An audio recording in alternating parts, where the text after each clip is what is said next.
Recently, more Asian Americans have found themselves in successful careers in Hollywood. One such person who's made a name for herself in showbiz is the beautiful Filipino-American TV show host, actress, and singer, Jelynn Rodriquez. Melody Tao brings us her personal story of her career working in Hollywood as an Asian American and finds out what new entrepreneurial business she's brewing up for herself.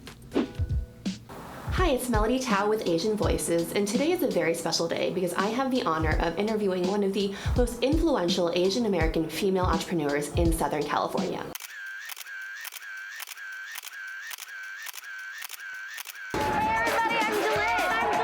I'm Jelynn Rodriquez. And Jelynn Sophia Malone began her career as a hip-hop dancer in Hollywood.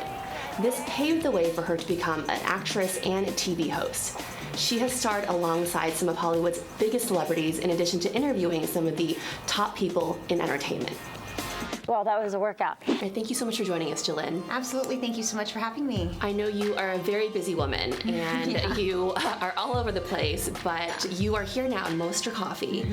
Tell us more about the concept here. You went from being in Hollywood to coffee. That's a little bit different, or maybe they're kind of related because people are... No, they're really different in most ways. No, I'm from San Diego, and I'm recently married, and I kind of wanted to start my life here as well. And like you said, I've always wanted to be an entrepreneur. So my best friend, Bev, and we were going to open up a coffee shop. And so when we were trying to decide what coffee roaster to carry in our coffee shop, we started to realize, why don't we roast coffee ourselves? And then I learned that coffee was actually something that was grown in the Philippines.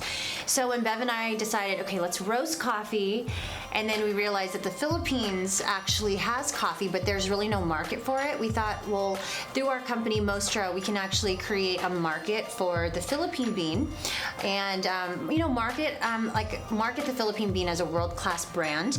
Make sure that we pay the farmers direct trade prices, and actually help them improve their quality of life by paying them properly. So right now you're really living your true dream of being an entrepreneur, but in Hollywood you were a bit of an entrepreneur too.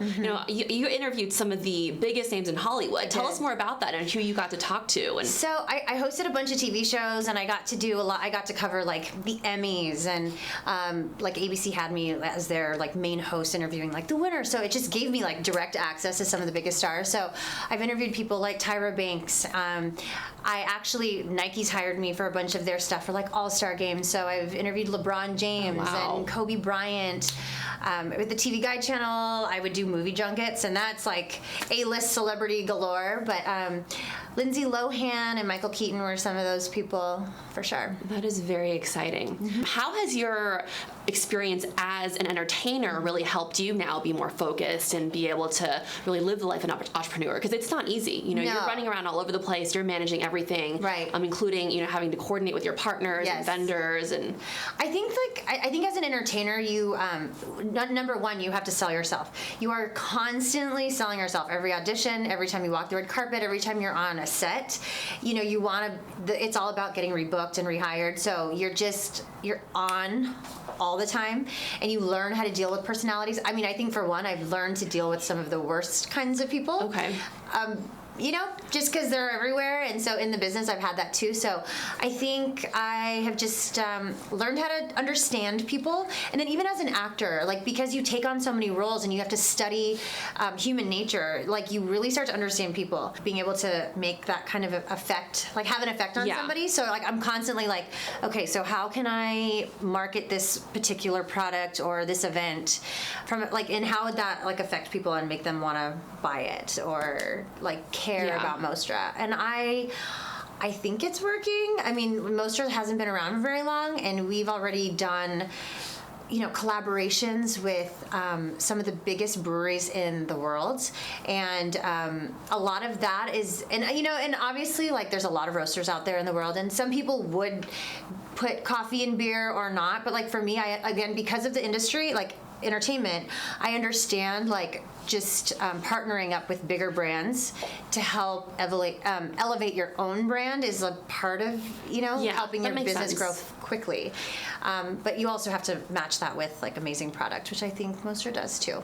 Well, as an actress, you were always getting in front of so many different people. Has that helped you at your business here, kind of get in front of people or not be as shy when you're approaching owners? And well, I mean, Mostra, like the way we start, I mean, it was like on the ground guerrilla style. Like we did every possible event. We did every beer and sake, fair, food, wine festival. I mean, we'd be the only coffee company there because people don't usually think to necessarily bring a coffee bar to these food and wine beer events. You see a lot of wine and beer, but not really any no coffee. Yeah. But we were like, we're doing everything to get our name out, which again, I think came a lot from the entertainment industry. You just put yourself out there as much as you can. Well, it sounds like you were kind of putting yourself out there then, and you're still doing the same thing now. Yes. And then you have to sell it. And like people are coming up to you like, what are you guys doing? Why should I care? And it is a performance, which Mostra means. Mostra in Italian means performance or show or exhibition. Is that where you kind of got the name from your acting background? Yeah. So your story of becoming an entrepreneur and really living this dream is very inspiring. I know a lot of people watching have that idea or dream, and they just haven't taken that next step yet. What do you recommend for someone who's, they really want to go to that next level, but they haven't done it yet? How should they take that leap of faith? I definitely think aligning yourself with a great team, great partners, and really just going for it. I mean, there's no taking breaks. There's no like vacation. You just like kind of have to just go balls to the wall and dream really big and do absolutely everything that you can. I would also recommend getting just as involved with every aspect of your business so that you understand it. And there's no one else that can sell it better than you. So it's just kind of all of those things, but just, it really is what we said in the beginning, just go big or go home. Just go all the way. Because then at least if you go all the way and it doesn't work out, like at least you know you did absolutely everything that you could have done. Well, thank you so much for joining us on Asian Voices, Jelynn. I'm inspired by your story, and I know many other people are too. Thank you so much for having me. And I've actually been dying to try your coffee. It's been smelling so good this whole interview, so I think I'm going to finally take a sip. All right.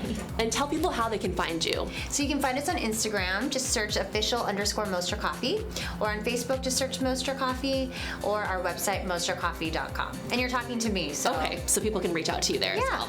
All right, thank you so much. Thank you. Cheers.